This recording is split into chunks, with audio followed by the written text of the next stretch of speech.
Ang susunod na programa ay rated PG. Ito ay nangangailangan ng patnubay at gabay ng magulang para sa mga batang manunood.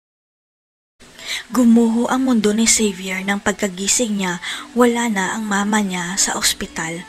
Ang hindi niya alam, may nagtakas kay Leilani para mapawalang sala si Charlene at Princess. Pati si Divina ay hindi rin alam kung nasaan na si Leilani, pero si Xavier, isa lang ang suspect niya na nagtakas sa mama niya. Yun ay walang iba kundi ang nakakulong na si Charlene. Pati si Princess ay maiipit sa pagitan ni Xavier at Charlene dahil ipagtatanggol ni Princess si Charlene na hindi siya ang nagtakas sa mama ni Xavier dahil nakakulong sila.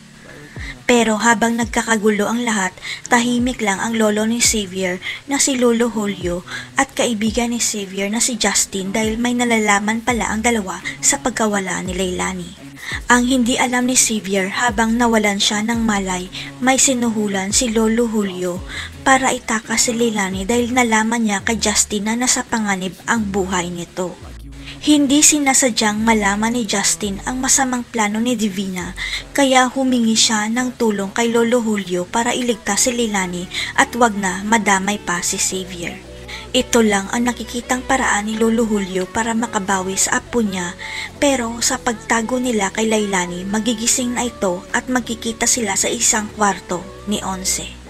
Dahil ang hindi rin alam ng lahat, si Lolo Julio rin pala ang nagtago kay Onse matapos may nagligtas sa kanya dahil nakilala ni Lolo Julio si Onse na kaibigan rin ito ng apo niya.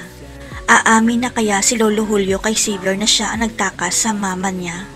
Ibubunyag na kaya ni Adrian kay Raymond ang tinatago nilang sekreto ni Charlene? Abangan.